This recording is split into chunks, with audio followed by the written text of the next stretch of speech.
자, 이어지는 이야기를 좀 더 해보겠습니다.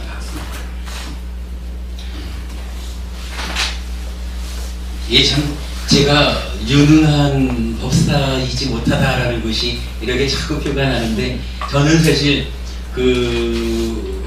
부처님 깨달음의 과정 그 부분을 공부하기 위해서는 이 느낌에 대한 이야기를 배제하고는 참 수업이 어렵다. 사실은 우리가 까마를 배제하고는 부처님 시행착오의 부분을 설명할 수 없다라는 것 때문에 까마를 열심히 공부했듯이 느낌을 배제하고는 깨달음의 과정을 설명할 수 없다라는 것 때문에 1시간만 투자해서 하지 이랬는데, 참 제가 그저 이 부분이 1시간으로 될 수 있는 게 아니죠. 10년 걸렸어요. 그렇죠. 그래서 제가 유능한 법사이지 못한 거야. 형편이 그렇고 일단 이어지는 이야기를 조금 해보겠습니다. 자, 그러면 우리가 이제 지금 세 가지 느낌, 5가지, 6가지, 18가지, 36가지, 108가지 이렇게 느낌을 부처님께서 이런 것이 있다라고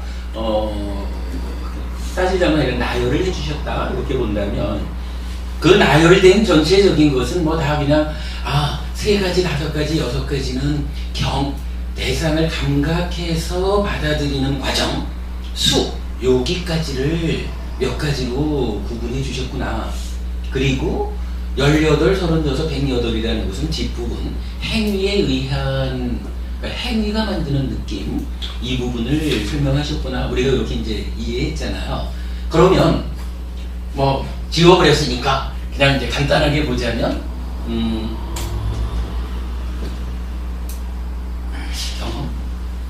경험보다는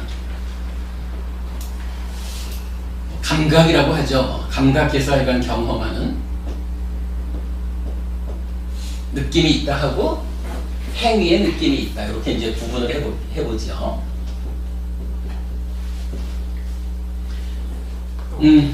요걸 놓고 부처님이 재미있다면 재미있고, 아니면 참 진짜 심각하구나, 치열하구나 이렇게 말할 수 있는 비유를 한 가지 해주셔요.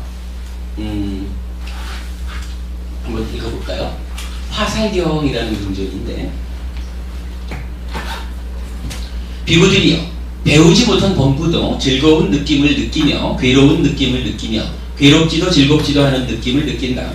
마찬가지로 잘 배운 성스러운 제자도 즐거운 느낌, 괴로운 느낌, 괴롭지도 즐겁지도 않은 느낌을 느낀다. 그러면 잘 배운 성스러운 제자와 배우지 못한 범부 사이에는 어떤 구별이 있으며 어떤 다른 점이 있으며 어떤 차이가 있는가? 세존이시여, 저희들의 법은 세존을 근원으로 하며 세존을 길잡이로 하며 세존을 귀의처로 합니다. 세존이시여, 세존께서 방금 말씀하신 이 뜻을 친히 밝혀주신다면 참으로 감사하겠습니다. 세존으로부터 듣고 비구들은 그것을 잘 호지할 것입니다. 비구들이여, 그렇다면 이제 들어라. 듣고 마음에 잘 새겨라. 나는 설할 것이다. 그렇게 하겠습니다. 세존이시여 라고 비구들은 세존께 응답했다. 비구들이여, 배우지 못한 범부는 육체적인 괴로움을 겪게 되면 근심하고 상심하며 슬퍼하고 가슴을 치고 울부짖고 광란한다. 결국 그는 이중으로 느낌을 겪고 있는 것이다. 즉 육체적 느낌과 정신적 느낌이다. 예를 들면 어떤 사람이 화살에 꿰찔리고 연이어 두 번째 화살에 또다시 꿰찔리는 것과 같다. 그래서 그 사람은 두 화살 때문에 오는 괴로움을 모두 다 겪을 것이다. 비구들이여, 그와 같이 배우지 못한 범부는 육체적으로 괴로운 느낌을 느낄 때 근심하고 상심하고 슬퍼하고 가슴을 치고 울부짖고 광란한다. 그래서 이중으로 느낌을 겪는다. 즉 육체적 느낌과 정신적 느낌이다.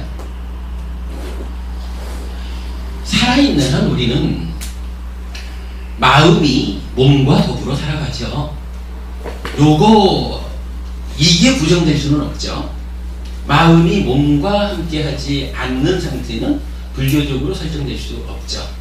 그러니까 살아있다라고 하는 것은 사실은 모든 번뇌가 소멸된 아라함조차도 아라한의 삶을 내려놓을 때까지는 몸과 함께 있기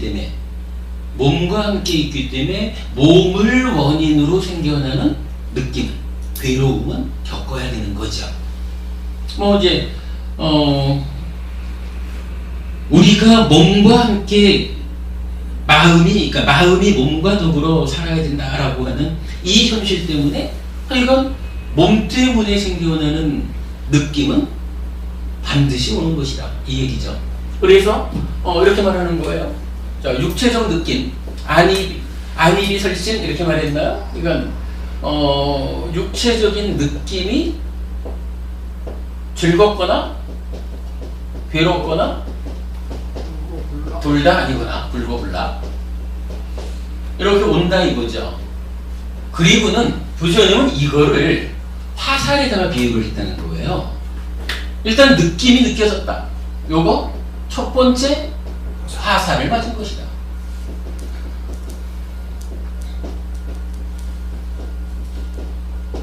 그런데 요렇게 첫 번째 화살을 맞았는데, 물론 이제 이게 뭐 교학적으로 치면은 즐거운 것도 따지면 다 괴로운 거고 모든 게 다 괴로움으로 비결되긴 하지만, 일단 살면서 우리가 화살을 맞았다라고 하는 얘기는 뭐 괴로움을 겪었다 이렇게 보면 되겠죠.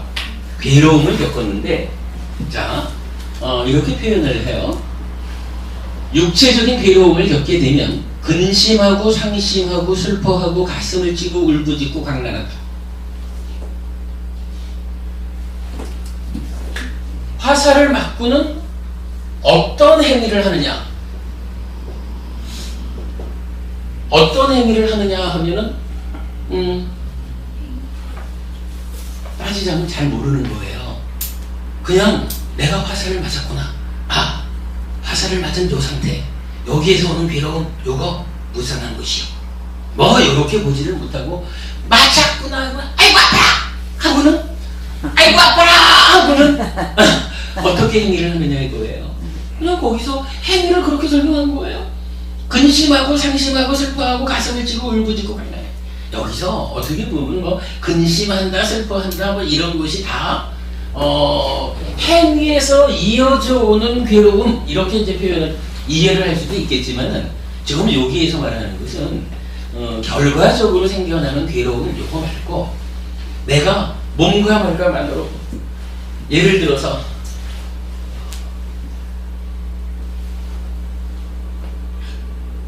아들이 있는데, 아들이 학교 갔다가 친구하고 싸워가지고 이만큼 멍이 들어갖고 왔어. 이러면 그냥 그 사랑하는 아들이 멍이 들어갔다, 한 대 맞았다라고 하는 그것 때문에 그거를 딱 보는 순간 슬픔이 생긴 거죠. 그 괴로움이 생겨났죠. 아이고 우리 이쁜 아들 이렇게 되죠. 그런데 거기에서 이제 그걸 보고는 오늘 상당히 많은 엄마들이 그러죠. 여기 엄마들은 어떠셨는지 몰라? 상당히 많은 엄마들이 어떻게 된 거니? 누가 그랬니? 어떤 놈이 그랬어? 학교로 가자! 선생님 만나자! 막! 그야말로 사건은 아들이 한 대 맞아가지고 친구하고 싸워가지고 얼굴에 멍이 좀 들어서 왔다 라고 하는 그거 하는데, 그것을 가지고 엄마는 어떻게 행위하느냐 하면 무지무지하게 많은 행위를 해요. 왜 이런 일이 생겼느냐에서부터, 누가 잘못했느냐면서, 선생님은 왜 이것을 막아주지 않았느냐에서부터, 그의 엄마는 누구냐면서 굉장히 많은 일들을 이제 행위하죠. 그 행위를 그냥 대표적으로 설명하니까 이렇게 말하는 거죠. 근심하고 상심하고 슬퍼하고 가슴을 치고 울부짖고 강난한다 이거예요. 그렇게 되면 어떻게 되느냐 하면, 그 자체가 이 행위를 통해 가지고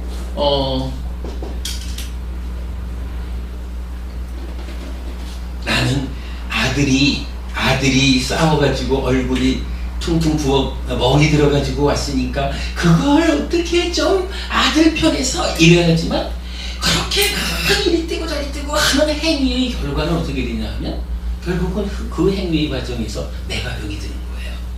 내 마음이 우리 애들 없잖아, 이거를 다시는 안 일어나게 하려면 경찰서에 고소를 해야 될까? 뭐 어쩌고 하면서 그 과정에서 첫 번째 생겨난 그 과정보다 더 크게 괴로움을 내가 만들게 된다 하는 거예요. 그리고는 부처님은 그거를 두 번째 화살이다 이렇게 표현해요. 두 번째 화살. 그리고는 두 번째 화살은 맞지 마십시오 이렇게 말하거든요. 두 번째 화살은 맞지 마십시오. 이게요, 살다 보면 내가 아들이 있다, 내가 아들을 둔 엄마다. 그러면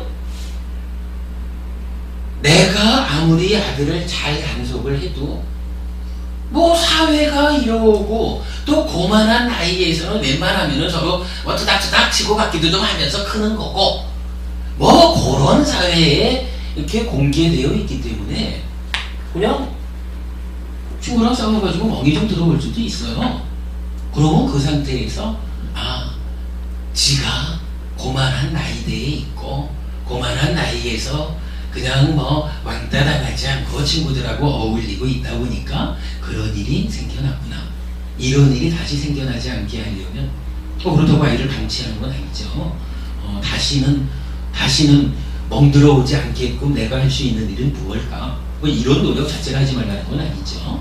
그러나 그런 어떤 냉정하게 감성적으로 이성적으로 냉철한 가운데 어찌 처리하지 못하고 그냥 마음이 들떠가지고 어쩌나 뭐 그래야 하면 결국은 자기 자신이 괴로움을 만들고, 경우에 따라서는 이렇게 행위가 흔들려가지고 괴로움을 만든 요거는 자기뿐만 아니라 사실은 아들한테 또 되돌아가서 그 다음날 아들이 학교 가면 너 엄마 그렇게밖에 단속 못해? 이러면서 한 대 더 터지고 올 수도 있죠. 여러분, 부처님은 그런 이야기를 하시는 거예요. 우리가 살아가는 가운데 이 몸을 가지고 존재한다라고 하는 그 조건 때문에 생겨나는 괴로움은 이건 뭐 당연히 생겨나는 것이다. 그러니까 이러한 육체적인 어떤 느낌이 생겨났다라고 할 때 그것이 생겨났구나라고 알고 그 아는 상태에서 적절히 대응하느냐 적절히 대응하지 못하느냐에 따라서 그 다음에 삶이 바뀐다라고 하는 거예요. 그리고는 배우지 못한 범부는 어떻게 하나요? 근심하고 슬퍼하고 가슴을 치고 광란하고 막 이러는 가운데 또 다른 아픔을 자기가 만들어낸다는 거죠. 또 다른 아픔을 자기가 만들어내는 요거를 두 번째 화살 이렇게 말하고, 부처님은 두 번째 화살은 맞지 말아라 이렇게 표현을 하죠. 그런가 하면 이제 여러분처럼 잘 공부하는 사람은 어떻게 해야 되나요? 이리저리 좀 살다가 안 좋은 경우들이 남에 의해서 생겨나도 이렇게 하라는 얘기죠.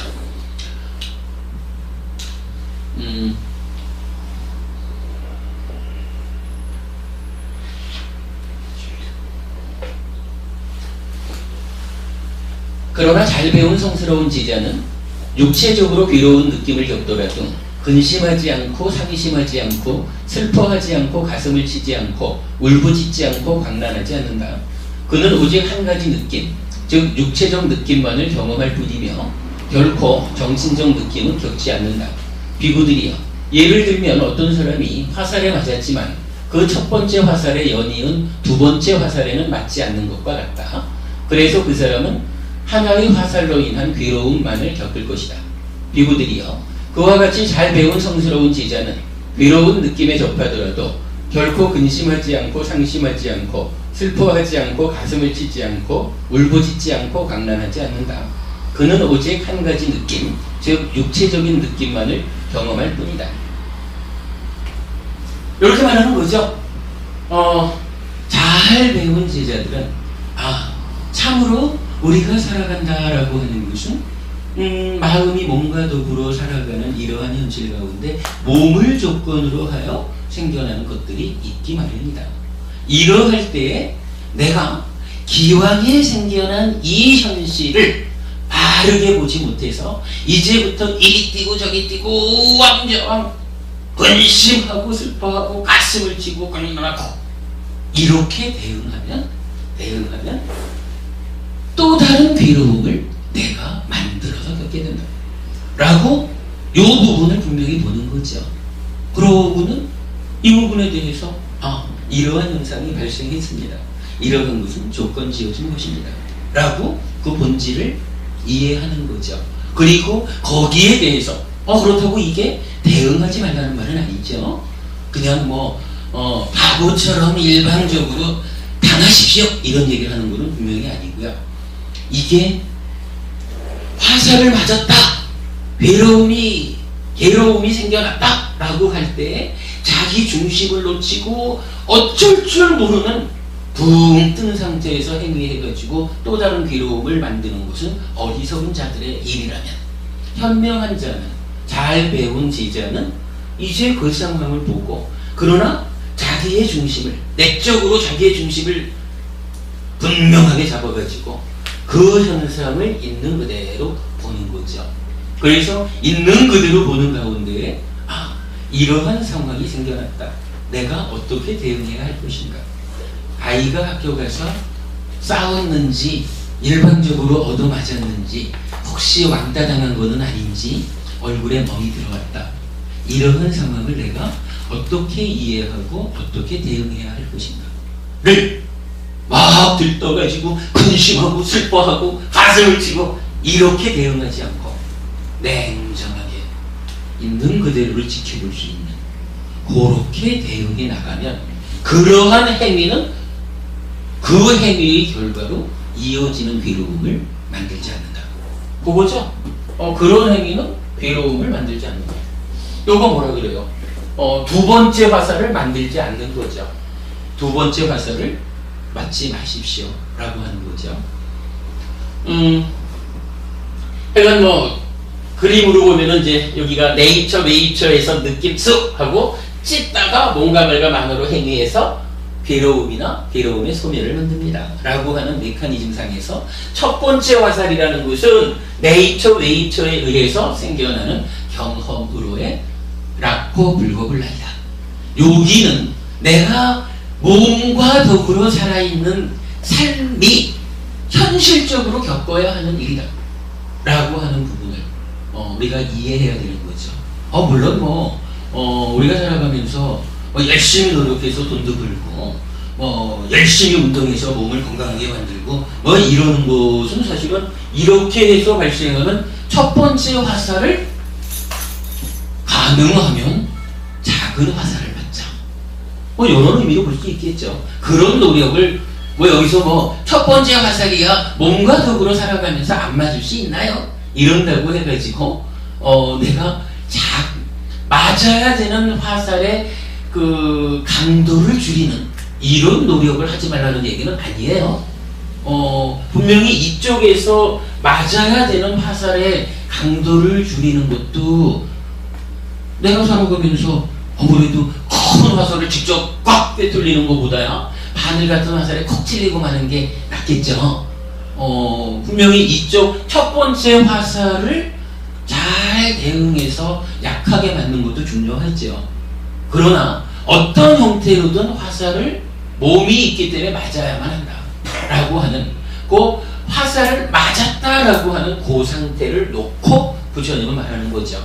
어떻게 대응하느냐에 따라서 이어지는 두 번째 괴로움, 이어서 괴로움을 만들 것이냐 만들지 않을 것이냐, 그리고 이렇게 이어서 만들어지는 괴로움을 두 번째 화살, 이렇게 부처님 표현을 한 거죠. 그리고는 두 번째 화살을 맞지 않아야 됩니다. 잘 배운 성스러운 제자라면 어떻게 해서 두 번째 화살을 맞지 않아야 됩니다. 그렇게 말하죠. 그럴 때 어떻게라고 하는 것은 어떤 걸까요? 항복. 근데 그게 말이에요. 그게 이제 표현에 따라서는 그러지 그러한 것들이 나하고 한판 싸우자라고 할 때 거기에서 내가 물러나 주는 거 그냥 겉으로 항복 이렇게 말할 수도 있고, 근데 다른 측면에서 보면은 요게 항복이라고 말해야 되느냐 하는 것은 좀 애매한 게, 부처님을 표현할 때 뭐 어떤 형태로든 항복이라고 하는 건 패자잖아요. 패배하는 거거든. 이게 뭐 우리가 뭐 지금 제 관도부분의 표현을 제가 몰라서는 아니지만 항복이라는 말을, 근데 부처님은 승리자로 나오거든. 이 행위를 해서 괴로움을 만드는데 어떤 것이 끼어드냐 하면 이 탐진치가 끼어들잖아요. 탐진치가 끼어들어가지고 우리가 첫 번째 화살을 맞은 상태에서 끼어드는 탐진치 때문에 허둥지둥하느라고 두 번째 화살을 맞는다. 이렇게 본다면 탐진치라는 공격군한테 우리가 패배했다, 이렇게 말할 수 있는 거거든요. 그런데 잘 배운 제자들은 이 탐진치하고의 싸움을 항복한다, 포기한다, 뭐 물러난다, 도망간다 이래 하지 않고, 도망가지 않고 탐진치하고 맞붙어 싸우는 거예요. 그리고는 탐진치를 제거해버리는 거예요. 탐진치한테서 도망가는 게 아니라 탐진치한테서 벗어나. 도망간다는 거하고 벗어난다는 거하고 약간 의미가 좀 다르죠. 근데 이게 탐진치한테서 도망은 못 가요. 벗어난다기보다는 그걸 극복한다는. 그렇죠. 이제 벗어난다는 의미가 탐진치가 쫙 공격해 올 때 그 공격의 범위 밖으로 내가 오지마! 너는 뭐다! 이렇게 딱 밀쳐내는 거죠. 벗어난다는 게. 그러기 때문에 부처님은 결국은 탐진치하고의 전쟁에서 승리한 사람이란 말이죠. 부처님을 말할 때 승리자라고 하거든. 뭐 우리가 이제 다음 주쯤이나 이제 부처님이 깨닫고 나서 녹야원으로 5비구를 찾아가는 그 여행의 과정이 나타나요. 거기에서 보면 부처님, 나는 최고의 승리자요, 이렇게 다 나타나요. 그건 뭐예요? 결국은 요거 2차적인 괴로움을 만들어내는 탐진치하고의 전쟁에서 부처님은 어차피 탐진치라는 게 도망간다고 놔주는 놈이 아닌 줄 알거든. 그러니까 맞붙어 싸워야 되는 거야. 싸워가지고 병에 보면은 여러 군데서요, 탐진치가 쫓아오지 못하는 탐진치의 영역 바꾸고 내가 딱 자리한다는 거야. 탐진치가 네가 못 와, 네가 올 수 없는 곳에 내가 있어, 이렇게. 예, 그래야 하거든요. 그래서 아무튼 이제 그런 승리자가 되자, 이어지는 두 번째 화살, 괴로움을 만들지 말자라고 하는데 어떻게 할 것이냐, 어떻게 괴로움을 만들지 않을 것이냐. 뭐 지금 얘기한 거로 보면은 뭐 어떻게 탐진치하고의 전쟁에서 이길 것이냐, 요거죠. 요 방법이 바로 사념차, 사마타, 그렇죠, 수행이죠. 사마타, 윗바사나, 요거거든요. 화살은 방패로 막아야 되잖아요. 이게 방패. 뭐 방패가 될 수도 있겠고, 그렇죠. 뭐 방패라고 봐야 되겠죠. 뭐 그렇죠. 막아내야죠. 그래서 그러니까 느낌이라는 것을 이렇게 감각의 영역에서 경험하는 느낌과 행위를 통해서 만들어내는 느낌, 고아라, 약간 두 가지로 이렇게 이야기를 할 때 그 부분을 부처님은 앞에 부분의 육체적인 느낌, 이것을 첫 번째 화살로 비유를 했다라는 거, 그리고 뒤에 행위에 의해서 만들어지는 느낌을 두 번째 느낌이라고 말하는데, 부처님은 이건 아주 강조하는 거, 두 번째 화살을 맞지 않아야 됩니다. 그래서 어떠한 상태로든 대상과의 관계가 맺어졌다. 그래서 이 관계에 의해서 즐겁든 괴롭든 뭐 불고불락이든 느낌이 생겨났다 라고 하면, 요 느낌의 상태에서 내가 대응을 잘못해가지고 이어지는 새로운 괴로움을 만들지 않는다 라고 하는 거, 그거 두 번째 화살을 맞지 않는 것이다, 이렇게 말하고, 그 구체적인 방법이 무엇입니까? 라고 하는 거, 사념처, 사마타, 윗바사나다. 사념처, 사마타, 윗바사나라고 하는 요거는 세 가지 수행으로 말이 되지만, 그러나 우리가 공부한 바로는 사실은 하나의 수행이죠. 사념처에서 시작해서 사마타, 윗바사나로 사티, 사마디, 빠냐라고 하는 세 가지 기능이 하나의 선상에서 이어져가는 수행이란 말이죠. 그러니까 결국 사념초 사마타 윗바사나인 요 수행의 시작점은 뭐예요?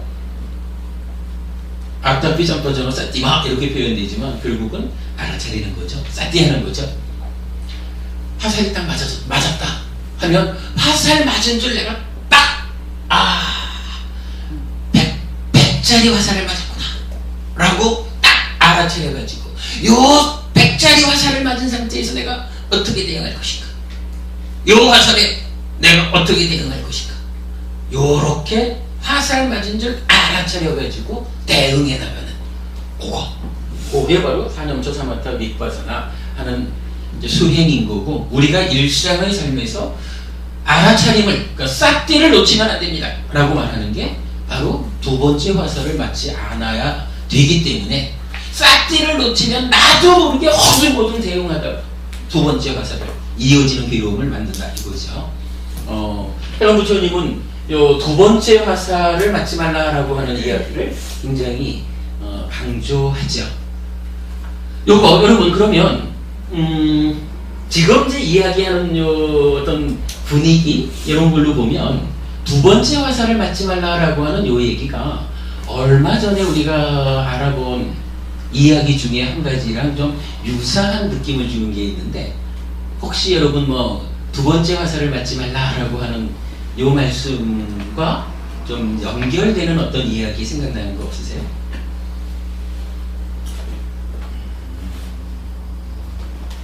기자부모님 뭐 생각했나요? 오온에 대한 공부를 하면서 우리가 알아본 건데, 오온에 대한 공부를 하면서 그 상류타 니까야의 온상류타, 즉 오온에 대해서 설하는 상류타 그 경전 모음의 첫 번째 경전, 영선부부님 생각 안 나요? 저런 게 있었죠.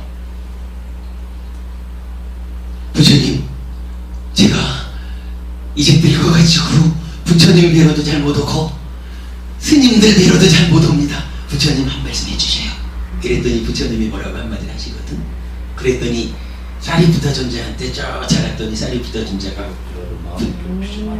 예? 몸은 괴롭더라도 마음은 괴롭히지 말아라. 건들지 말아요. 병들더라도 합하면 맞아요. 몸은 병들어도 마음은 병들지 말라고 되셨죠. 그게 뭔가요? 늙어가지고 이제 내가 늙었어. 어떡할 겁니까? 이 몸과 더불어 사는 내가 몸이 늙었다라고 하는, 늙고 병든다라고 하는 첫 번째 화살을 맞았잖아요. 그러나 이렇게 늙고 병들었다라고 하는 첫 번째 화살을 맞았다고 해서 에이구 나는 늙었는데, 늙었다라고 하는 그곳에 내가 사념처 싹띠 무상고구와 바르게 대처하지 못해가지고 늙었기 때문에 그걸 한탄하고 있느라고 이어지는 두 번째 화살을 맞으면 안 되죠. 그거 몸은 비록 병들었어도 마음은 병들지 마십시오. 부처님 이렇게 얘기하는 거죠. 연결되죠? 네. 제가 그 몸은 병들어도 마음은 병들지 마십시오라고 하는 이 말씀이 얼마나 멋있고 매력적인지 이런 말씀을 드린 적이 있는데, 사실 이거 두 번째 화살을 맞지 마십시오라고 하는 이 말씀도 거의 뭐 대등하죠. 우리가 똑같이 이해해도 되겠죠. 두 번째 화살 맞지 않아야 된다라고 하는 거, 이제 우리가 살아가면서 참 나이 들어가면서 내가 늙어가는구나 라고 하는 것을 현실적으로 겪어가야 되는 가운데, 늙는 것을 슬퍼해가지고 늙는 게 근심스럽고 슬퍼해서 그걸로 가슴을 치고 간다라고, 어떻게 좀 안 늙을 수 없을까 이래가지고 전재산을 털어가지고 성형수술을 몇십 번 해가지고 20살로 돌아가 보니 그죠? 그런 부분. 근데 이거 뭐 몸과 마음의 관계를 우리가 바르게 알면 늙는다고 해가지고 슬퍼할 일이 아니죠. 몸이 늙어가는 만큼 내가 이번 몸과의 관계를 청산할 때가 가까워지나 보다. 다음에는 좀 더 좋은 몸과 함께 해야지. 이래가지고 새로운 미래를 희망차게 또 맞이하는 거죠. 그러기 위해서 내가 어찌해야 되느냐? 싹디 해야 되는 거야. 싹디. 그래야 하면 되는 거죠. 그러면은 몸은 병들어도 마음은 병들지 말라라든가 두 번째 화살은 맞지 말라든가 이런 이야기가 다 포함되죠. 요거 두 번째 화살을 맞지 마십시오 하는 요 이야기와 관계해가지고 대열대경이라는 경에서는 이렇게 말을 해요. 대열대지옥이라고 하는 대열대지옥이에요. 그러니까 막 뜨겁고 막 펄펄 타는 뭐 그런 지옥이겠죠. 대열대지옥이라고 하는 커다란 지옥이 있다.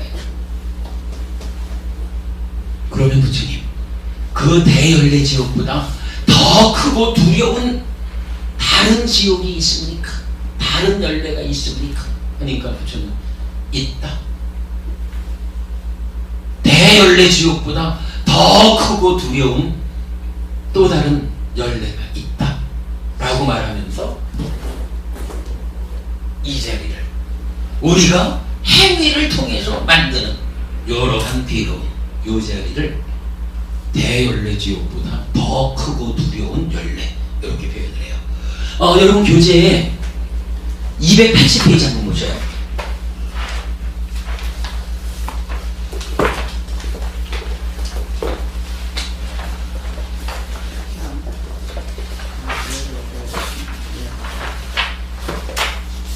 방금 말씀드린 이 대열대경, 대열대경이 지금 그 얘기를 하고 있어요.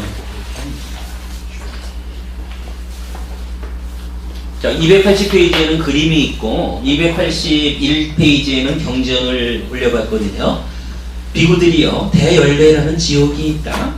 거기에는 눈에 보이는 형상은 무엇이든지 원하지 않는 것만 보이고 원하는 것은 보이지 않는다.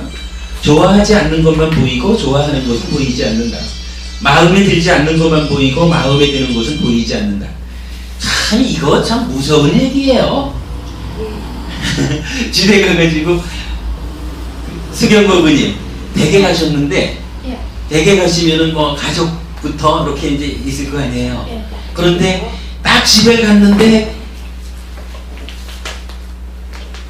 남편이 보이는데도 남편도 원하지 않는 상태로만 보이고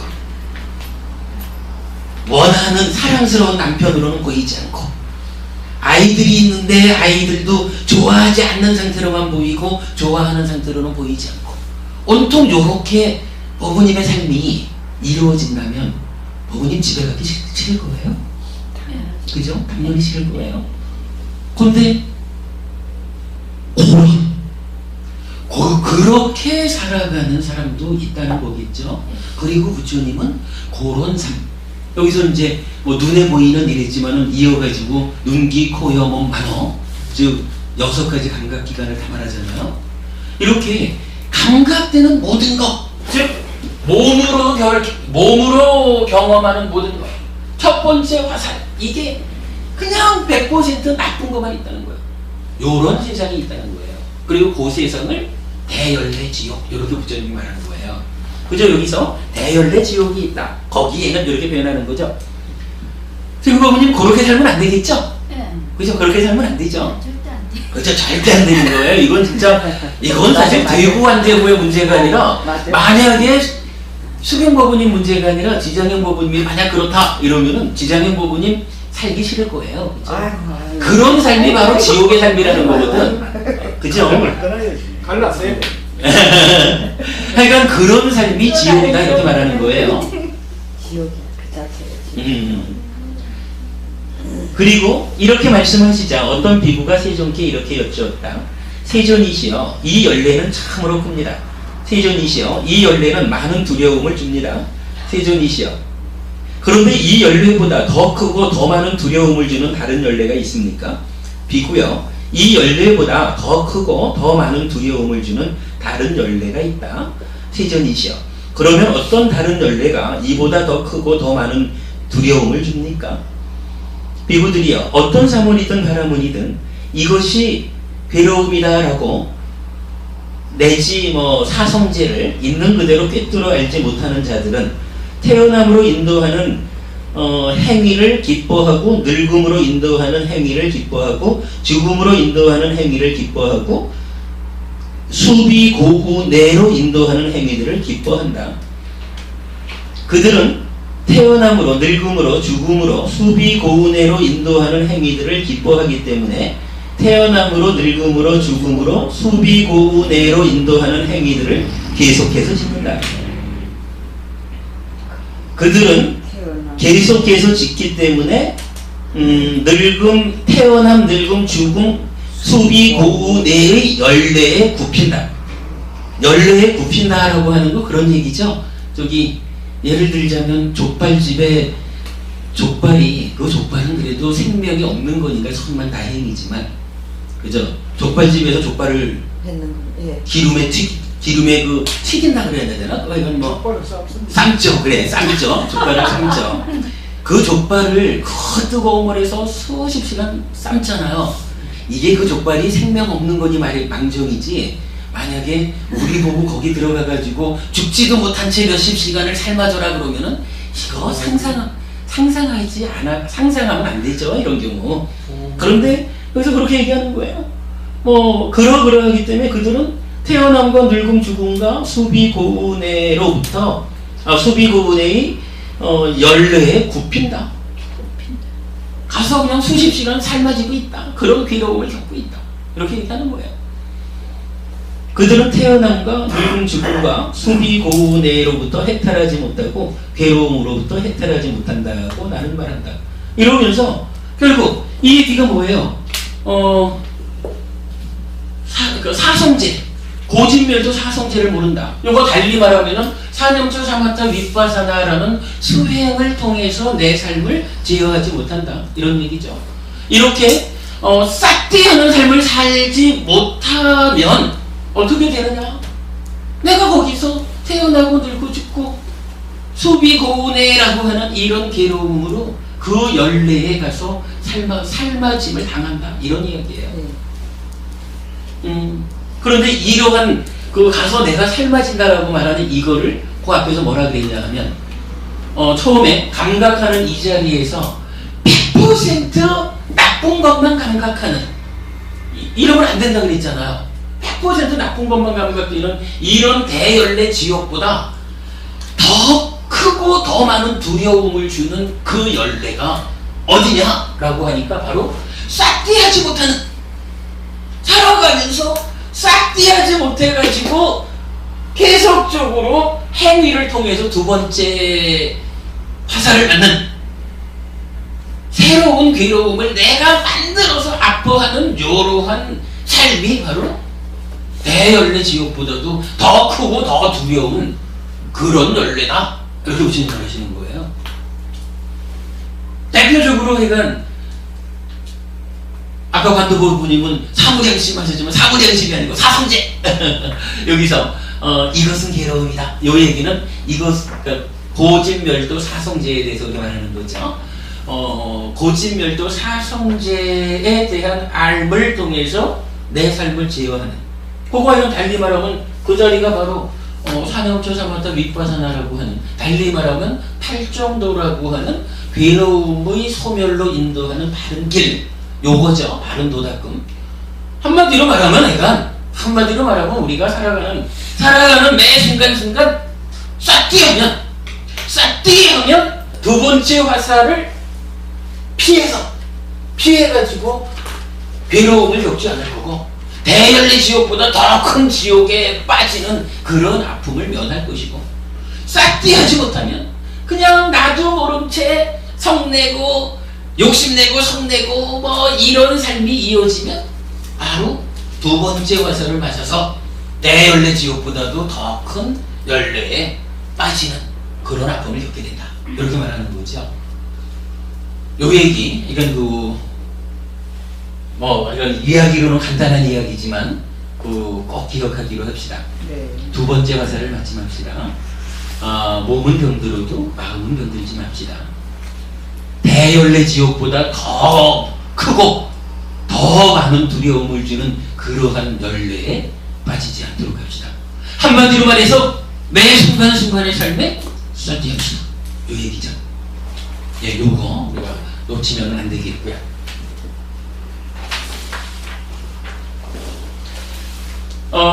느낌에 대한 이야기를 이제 중요한 부분은 한 것 같아요. 자, 그리고 이제 느낌에 대한 좀 전혀 다른 접근 하나를 좀 더 보겠습니다. 요 얘기까지만 하고선 마치도록 할게요.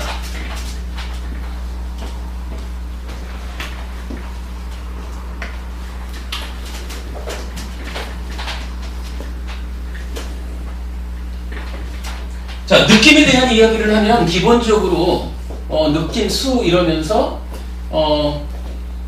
락, 고, 불고불락 이러죠. 요걸 놓고요.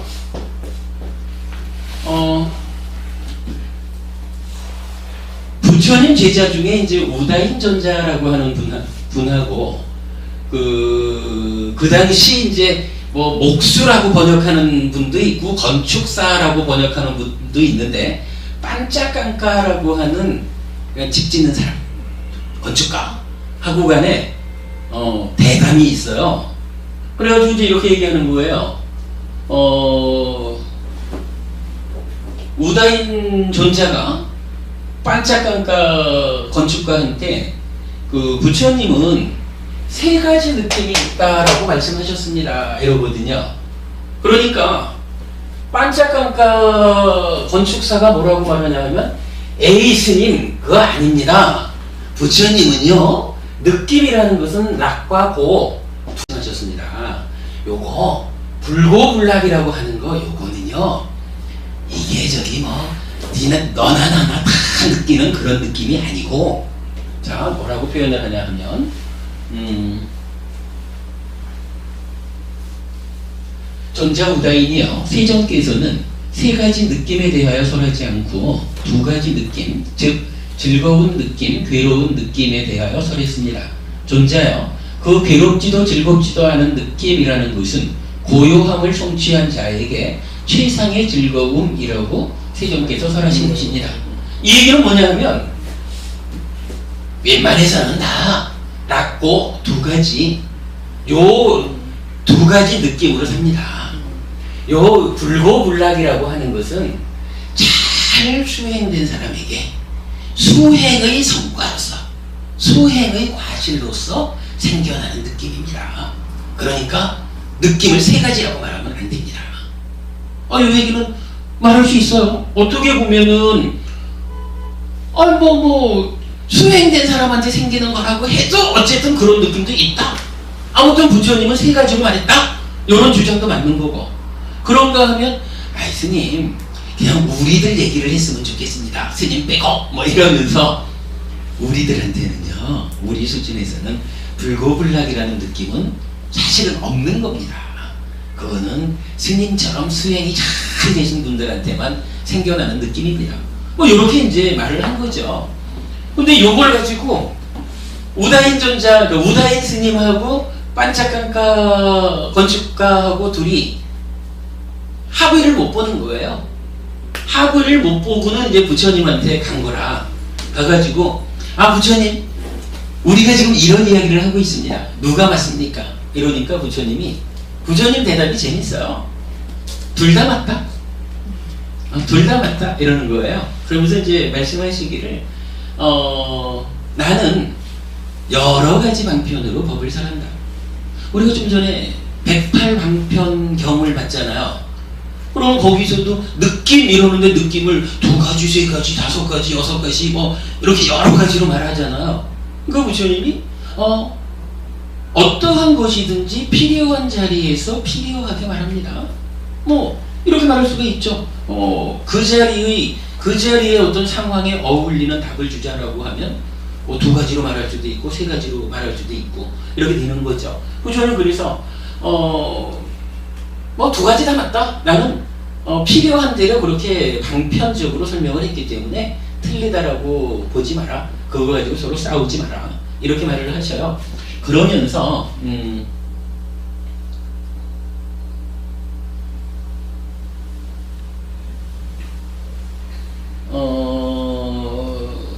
그러면서 이제 이 경에서 이건 뭐 단편적으로 이렇게 서로 생각 다 맞다.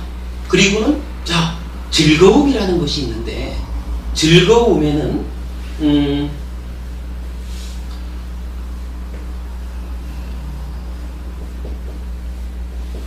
색, 성향,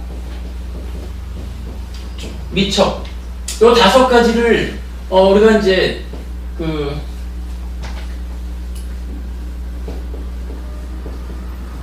까마구나 이랬잖아요. 네. 까마구나 이래가지고 세상이란 말이야. 그냥 바꿔서 우리가 이제 접해지는 물질적인 대상 세상이죠. 그리고 요것에 대해서 찬다라가 욕탐이 개입해가지고 비열이 작용하면 이제 까마가 되잖아요. 그러면 요렇게 색성향 미촉에 대해서 탐진치가 작용해가지고 감각하면 거기에서도 행복이 생기죠. 즉 까마를 조건으로 생기는 행복. 뭐 아무래도 이제 우리가 일상적으로 살아가면서 좋은 거는 내 거 하고 싶은데 실제로 이게 내게 되면은 즐겁잖아요. 행복하잖아요. 우리가 살아가면서 일반적으로 누구나 다 그런 까마구나 색성향 미촉에 대한 찬다라가가 개입한 요런 까마 좋은 거는 내 거 하고 싶은 요런 삶을 충족시키기 위해서 일해서 돈도 벌고 뭐 결혼도 하고 뭐 이러면서 사는 거죠. 그럴 때 분명히 여기에서 행복이 생겨나요. 물론 이제 우리가 뒤에 공부하겠지만은 이렇게 까마를 조건으로 생겨나는 행복은 사실은 좀 작아요. 그리고 요거 때문에 생겨나는 위험함, 사실은 까마 때문에 좋은 거는 내 거 하고 싶은 요맘 때문에 생겨나는 괴로움은 이렇게 크다는 거거든요. 그래서 까마로부터 우리가 벗어나야 된다, 이런 이야기를 하는데, 어쨌든 지금 이제 요경에서는요 부처님이 조금 이제 방향을 달리 해가지고 까마에 의해서 생겨나는 행복이 있다, 요렇게 일단은 전제를 해주는 거예요. 행복이 있다. 그리고는 이제 포인트, 이런 이야기를 해요.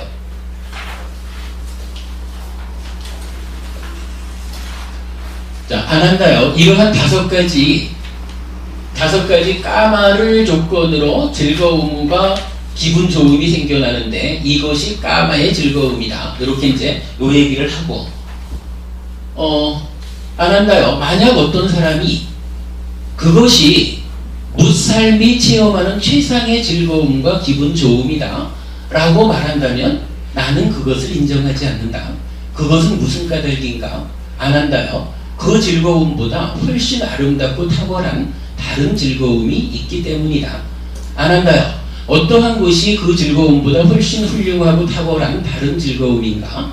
아난다요. 세상에서 수행승이 감각적 쾌락에 대한 욕망을 여의고 악하고 불건전한 상태를 떠나서 사유를 갖추고 습소를 갖추어 멀리 여인에서 생겨나는 희열과 행복으로 가득한 첫 번째 선정을 성취한다. 아난다요. 이것이 그 즐거움보다 훨씬 훌륭하고 탁월한 다른 즐거움이다. 이렇게 얘기를 하셔요. 자, 무슨 얘기냐 하면, 살아가면서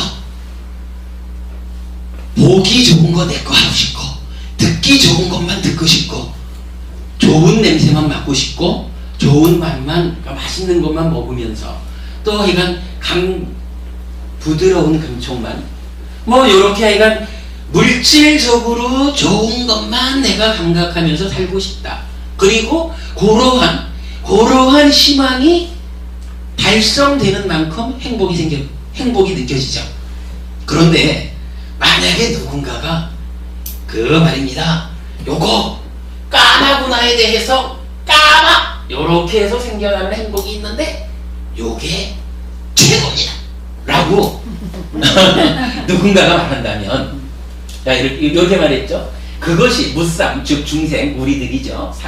사람, 생명들, 무삶이 체험하는 최상의 즐거움과 기분 좋음이다 라고 누가 말한다면, 근데 경우에 따라서는 그런 가르침도 있을 수 있죠. 특히 뭐 표현하자면 단멸론자, 죽으면 끝이야.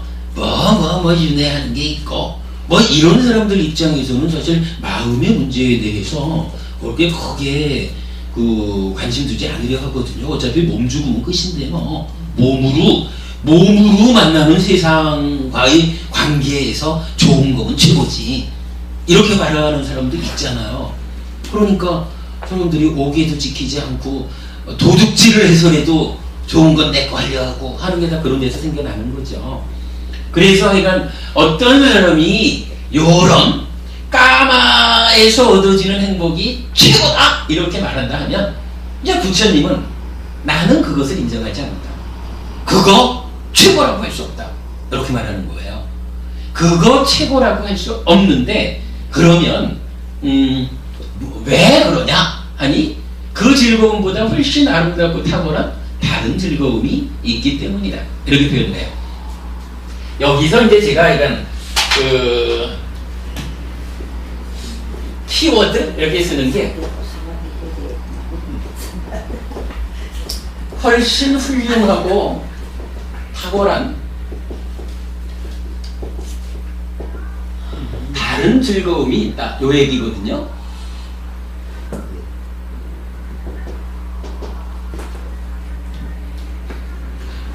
우리가 살아가면서 색성형 미촉에 대해서 좋은 거를 갖고자 하는 거기에서 얻어지는 행복이야말로 참으로 최고다 라고 분명히 알고 그것이 현실이다 라고 하면 아마도 우리가 여기 모여서 공부하고 뭐 수행하자 마음을 잘 다스리자 이렇게 할 이유가 없겠죠.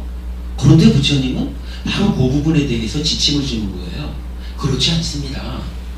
우리가 살아가면서 느끼는 느낌 가운데 행복이라고 하는 것은 이렇게 색성향 미촉, 물질적인 감각, 경험에서 얻어지는 행복보다 훨씬 훌륭하고 탁월한 포인트, 다른 즐거움이 있다. 즉 물질적으로 세상에서 얻어지는 어떤 행복하고는 양적으로 더 큽니다. 이 개념이 아니고 질이 다르다는 거예요. 질이 다르다. 아예 질이 달라서 비교조차 할 수 없는 훨씬 훌륭하고 탁월한 즐거움이 있다. 그 즐거움 한번 경험해 볼래? 부처님 요 얘기하는 거예요. 아무리 돈을 많이 벌고 아무리 좋은 집에서 아무리 이쁜 마누라 멋진 서방 뭐 이렇게 산다 해도 그게 진짜 얼마나 유지될 줄는지 몰라도 거기에서 생겨나는 행복하고는 아예 질이 달라가지고 비교할 수도 없는 훨씬 훌륭하고 탁월한 즐거움이 있거든. 그 즐거움 한번 경험해 볼래? 이렇게 말하는 거예요. 부처님이. 포인트가 요거예요. 우리가 느낌에 대한 여러 가지 이야기를 하는 이야기는 결국 요 얘기하려고 하는 거예요. 그리고는 있다라고 했으면 부처님이 또 있어 이러고 많은 사람이 아니잖아요. 그럼 어떤 게 무엇이 그것보다 훨씬 훌륭하고 탁월한 아예 질이 다른 그런 즐거움이냐 하고는 초선 첫 번째 산매를 성취하면 초선을 성취하면 그 초선에 들어있는 그 상태의 행복이라고 하는 것은 물질 세상에서 우리가 얻을 수 있는 어떠한 것과 비교를 해도 예를 들어서 이건희 회장이 뭐 최고 부자가 돼서 맘만 먹으면 다 해야지. 오바마 대통령이 미국 대통령이니까 못할 게 없다 뭐 이래가지고 얼마나 행복할까라고 해도 사실은 그들이 누릴 수 있는 행복은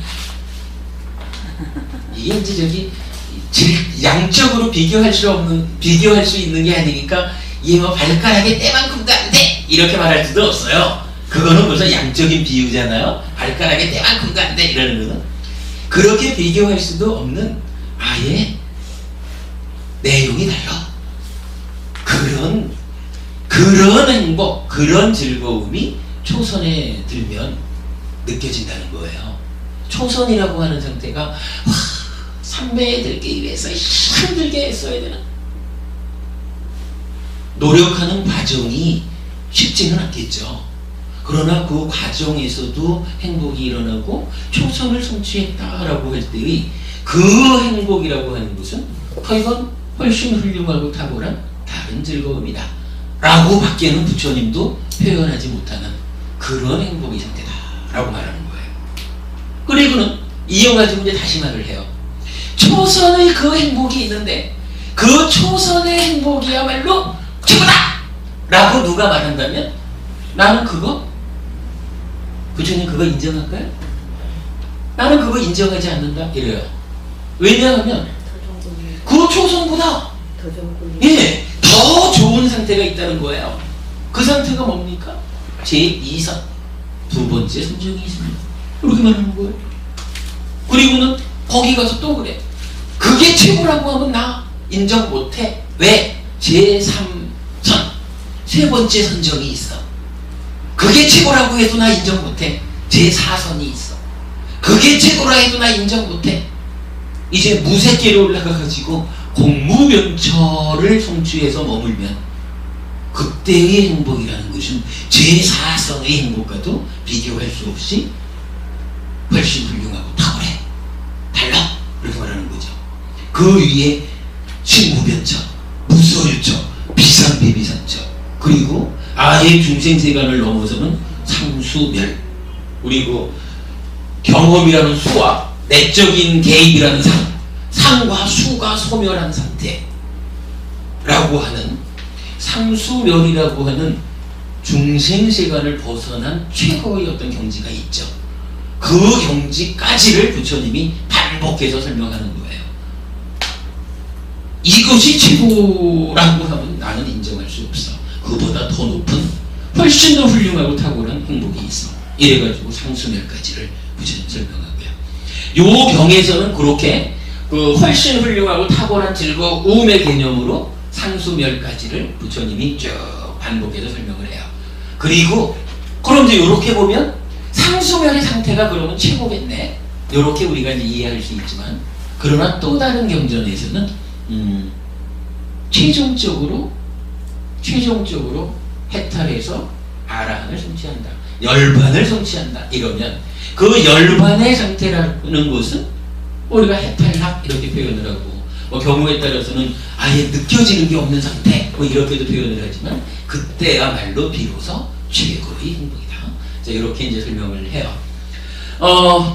요렇게 해서 이제 오늘 느낌에 대한 이야기를 마무리를 하겠고요. 제가 그러니까 오늘 이 느낌에 대한 이야기를 이렇게 이제 꺼내놓은 이유가 뭐냐 하면, 그 지난주 나눠드린 그림에 보면은 지난주 나눠드린 그림에서 그게 나오죠. 저기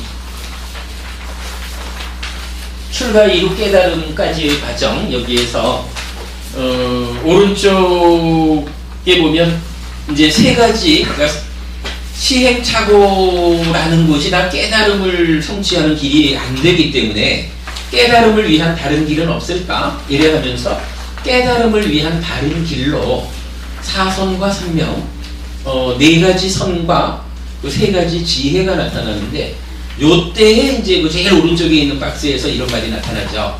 나는 까마와도 다르고 해로운 법들과도 다른 그런 행복을 두려워하지 않는다. 까마와도 다른, 이 얘기가 뭐예요? 이 색성형 미촉에서 생겨나는 이런 괴로움, 요걸 말하면서, 자, 아까 그 얘기했잖아요. 까마에서 생겨나는 괴로움이라는 것, 행복이라는 것은, 행복은 그냥 요만한데 그것 때문에 발생할 수 있는 괴로움은 있다만 하단 말이죠. 그래서 까마에서 오는 행복이라고 하는 것은 우리가 붙잡아서는 안 된다. 요것은 피해야 된다 라고 말하는 거고, 심지어 이제 뭐 자인학교 같은 데에서는 이렇게 그러니까 높은 행복에 대해서 모르다 보니까 우리는 지금 보면은 이 까마하고는 비교할 수 없는 훨씬 훌륭하고 탁월한 다른 즐거움이 있다라는 걸 알았잖아요. 부처님 가르침에 의해서. 근데 자이나교 같은 데서는 아마 그걸 몰랐는가 봐요. 그러니까 행복을 추구하면 그러니까 행복한 결과 해탈할 수 없다. 이제 이런 식의 그 부처님과 대화하는 장면이 나와요. 그때 부처님이 그렇지 않다. 고행을 통해서, 괴로움을 통해서 행복으로 나아가는 게 아니라 행복을 통해서 행복으로 나아가는 것이다. 이렇게 이제 부처님이 말씀하는 장면이 나타나거든요. 그게 뭐냐면 바로 이런 이야기를 하는 거예요. 그러니까 행복이라고 하는 것은 그대들이 아는 것과 같이 이 색성향 미촉이라고 하는 까마구나, 까마, 요것에 의해서 얻을 수 있는 그런 행복만이 있는 건 아니다. 그런데 다른 행복에 대해서 모르는 사람 입장에서는 요런 행복을 추구한다라고 하는 것은 도를 닦아서 해탈하려고 하는 것과는 다른 길이다. 왜냐하면 좋은 거 다 쫓아가면서 어떻게 도 닦느냐 이런 얘기죠. 그래서 행복이라고 말하는 것을 두려워해서 멀리해야 공부할 수 있는 것이다. 이제 이런 개념들이 부처님 이전까지는 인도의 보편적인 어떤 의식이었겠죠. 그런데 이제 부처님께서는 우리 이제 다음 시간에 가야 됩니다만은 딱 고행까지를 최고 수준으로 해보고도 이것이 바른 길이 아니다. 그러면 바른 길이란 무엇일까? 라고 해서 어릴 적에 당신이 초선 첫 번째 선정에 들었던 그 기억을 다 떠올리면서 이것이야말로 깨달음으로 가는 바른 길이구나 라고 딱 판단을 했는데, 그 판단의 상태에서 어떤 걱정이 오냐 하면 근데 그 초선의 상태는 무척 행복했어. 여기에 이제 생각이 간 거죠. 그러면 부처님이 깨닫기 이전까지는 이건 보편적으로 행복한 상태에서 깨달음으로 나아가지 못한다. 요렇게 인식되어져 있었다면 초선이 깨달음으로 가는 길이다 라고 보았는데 그 상태가 행복하더라 이렇게 미치면 이건 내가 잘못 본 걸까? 초선이 행복한 상태니까 그 행복의 상태에서 깨달음으로 갈 수 없는 거 아닐까? 요런 걱정, 깨달음으로 나아가지 못할 거야 라는 두려움이 일어났다는 거죠. 그런데 바로 거기에서 이제 부처님이 이어가지고 요 표현을 하는 거예요. 그런데 내가 초선을 경험해봤던 그때의 그 즐거움, 그 행복이라는 것은 요렇게 까마에서 생겨나는 그런 즐거움하고는 다른 것이었어. 이거는 까마에서 나는 다른 행복이고, 이 행복이라는 것은 이렇게 더 높이 훨씬 더 높은 행복이 있는 것이요. 이렇게 이제 그 부분을 이제 부처님이 보는 거겠죠. 그러니까 그래가지고 그 자리에서 맞다. 까마와도 다르고 불성법들과도 다른 이런 행복을 나는 두려워하지 않겠다. 이제 초선에서 내가 판단하는 깨달음으로 나아가는 이 길이 행복하기 때문에 바른 길이 아니지 않을까라는 두려움을 내려놓고 이제 이 길을 통해서 내가 깨달음으로 가겠다. 요렇게 판단을 하는 거예요. 그렇게 판단을 하고서는 이제 목욕하고 우유죽을 얻어먹으면 5비구가 타락한 자 이러면서 떠나고 그러죠. 그 얘기 이제 다음 주에 다시 이제 이어가야 되겠네요. 그럼 오늘 제가 느낌에 대한 이야기를 설명을 꼭 먼저 해야겠구나라고 생각하게 된 이유는 바로 요거예요. 그러니까 느낌에 대해서 우리가 이런 부분이 이해되지 않으면 부처님이 왜 초선의 기억을 떠올리면서 왜 갑자기 생뚱맞게, 그죠? 아주 생뚱맞게, 그러나 이것은 까마와도 다르고 불성법들과도 다른 행복이지 않은가? 이런 말씀을 꺼내놓는가 하는 요 부분에 대한 문제를 우리가 설명할 수가 없는 거예요. 그런데 이 부분은 중요해요. 제가 불교의 포괄적 목표라고도 표현을 하고 있지만 불교는 다른 종교하고 달라서 불교는 궁극적으로 존재의 소멸을 통해서 해탈하는 완성되는 행복을 목적으로 하지만 거기까지 가는 과정, 우리 일상의 삶도 그렇고 수행의 과정도 그렇고 이 불자로서 완성으로 나아가는 그 과정, 요 과정조차도 행복해야 된다라고 말하는 거거든요. 그래서 그거를 제가 뭐라고 표현을 했냐 하면 157페이지 중간 박스에 있는데 불교 수행의 특징이래 가지고 1번 즐거움으로 즐거움을 얻는 중도 8정도로 깨달음을 성취한다라는 것이고, 두 번째로 불교의 포괄적 목표, 요거는 이제 제가 만든 말이에요. 제가 만들기를 존재로서의 행복에 토대하는 존재의 소멸. 궁극적으로는 이건 해탈해서 아라한돼야 되는 거, 윤회에서 벗어나는 여기까지를 가야 되지만 거기를 가기 위해서 마지막 목적을 달성하기 위해서 가는 동안에는 괴로워도 괜찮아. 요거 부처님 생각 아니다라는 거예요. 부처님 생각은 거기까지 가는 과정도 행복하게 가야 된다. 그 행복이 어떤 행복이냐? 라고 하니까 바로 까마와 다른 훨씬 훌륭하고 탁월한 다른 즐거움으로의 초선부터 성수멸까지의 과정을 부처님은 우리가 존재로서 깨달음으로 나아가는 과정, 그 행복 이렇게 제시해줬다라고 하는 거거든요.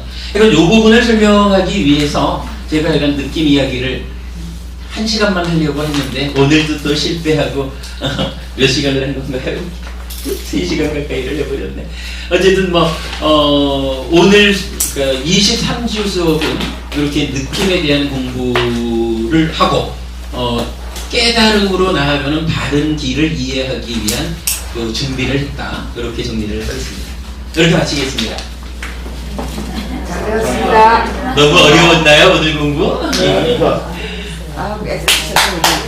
공부가 좀 어렵기는 하고, 그래서 사실 제가 이 느낌에 대한 이야기를 꺼내는 것을 굉장히 좀 조심스러워해요. 이게 한번 시작하면은 그래도 이만큼을 와야 되는 주제고 또 참 쉽지 않은 주제고, 그래서 이 주제를 꺼내는 걸 참 어려워하기는 하는데, 그렇다고 해서 우리가 하고자 하는 것이 결국은 이런 그러니까 일상의 삶에서는 까마 가운데에서도 행복해야 된다라는 이 부분을 우리가 배제할 수 없고, 그리고 우리가 나아가는 그 과정은 훨씬 훌륭하고 탁월한 다른 즐거움의 과정이다라는 이 부분을 우리가 이해하지 못한다라고 하면 사실은 공부가 힘을 받지 못한다라는 측면이에요. 그러니까 여러분, 우리가 행복 가운데 공부한다라고 하는 그 부분을 명확히 아는 것으로 합시다. 네. 수고들 하셨습니다. 잘 배웠습니다. 차 한 잔씩 할까요? 이제 또 가실 분들 가셔야죠.